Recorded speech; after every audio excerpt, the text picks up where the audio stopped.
പിന്നെ ഇവിടെ ഒരു ബസ് കണ്ടാ, ഇതിന്റെ മുൻഭാഗം നോക്കിയേ, പൊട്ടിപ്പൊളിഞ്ഞ ഒരു വല്ലാത്തൊരവസ്ഥയില്ല. അത് അവിടെ നിന്ന് സിയാൽദയിലേക്ക് പോകുന്ന ബസ്സാണ്. ഇവിടെ നിരനിരയായിട്ട് ഓരോ ഭാഗത്തേക്കുള്ള ബസ്സുകൾ കാണാം. എല്ലാ ഭാഗത്തേക്കും ബസ്സുകൾ ഇവിടെ നിന്ന് തന്നെ കിട്ടും. സാന്ത്രാഗാച്ചി, ഷാലിമാർ, അങ്ങനെ എല്ലാ ഭാഗത്തേക്കും.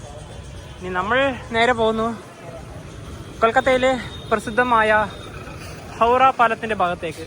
നമുക്ക് ഇതുവഴി തന്നെ നടന്നു പോവാം. പാലം അങ്ങനെ അതുവഴി കയറിയിട്ടാണ് പോകേണ്ടത്. ഹൗഡ റെയിൽവേ സ്റ്റേഷനും നമ്മളിപ്പോൾ വന്ന ആ ഒരു ബസ് സ്റ്റാൻഡും അവിടെയാണ്. ഇവിടെ നിന്ന് നേരെ ഇതുവഴി വരുമ്പോൾ ഇവിടെയാണ് ഹൗറ ബ്രിഡ്ജ് ഉള്ളത്. പാലത്തിൻ്റെ പേര് രബീന്ദ്ര സേതു എന്നാണ്. Welcome to Kolkata Rabindra Setu. ഇനിയിപ്പോൾ ഇതുവഴി നമുക്ക് നടന്നു പോവാം. പോകുന്ന വഴിക്കാൻ ഒരുപാട് ചെറിയ ചെറിയ കടകളൊക്കെ കാണാം. ഇപ്പോൾ നിലവിൽ നമ്മളുള്ളത് ഹൗറയിലാണ്.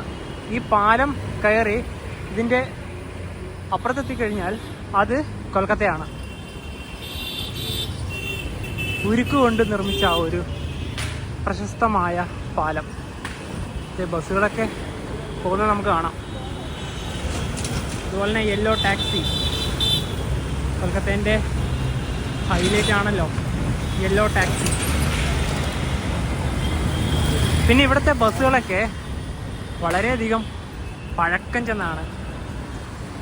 ആ ഒരു ഡിസൈനിങ് അങ്ങനെയാണ്. ഇവിടെ കുതിരയൊക്കെ ഉണ്ട്.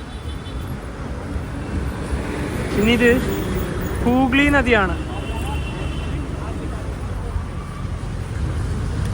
ഹൂഗ്ലി നദിയുടെ ഭാഗത്ത് തന്നെയാണ് ഹൗറ റെയിൽവേ സ്റ്റേഷനും. ആ ഭാഗത്താണ് റെയിൽവേ സ്റ്റേഷൻ.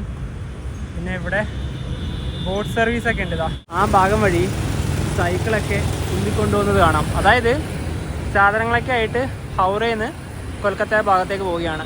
ഇവിടെ എന്നാൽ ഒരുപാട് ബസ്സുകളൊക്കെ പോകുന്നത് ഇങ്ങനെ കാണാം. 1943 ഈ പാലത്തിൻ്റെ നിർമ്മാണം പൂർത്തിയായത്. 705 മീറ്ററാണ് ഈ പാലത്തിൻ്റെ ആകെ നീളം. ബംഗാളി കവിയായ രവീന്ദ്രനാഥ ടാഗോറിൻ്റെ പേരിലാണ് ഈ പാലത്തെ അറിയപ്പെടുന്നത്.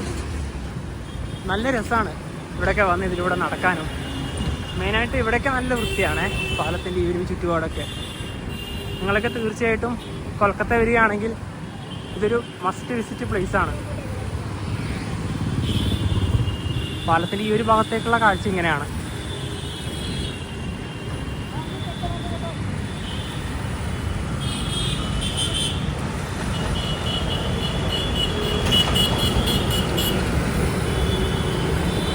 എത്ര ഡിഫറെൻറ്റ് ബസ്സുകൾ. പക്ഷേ ഈ ബസ്സൊക്കെ കാണാൻ നല്ല രസമാണ് കേട്ടോ.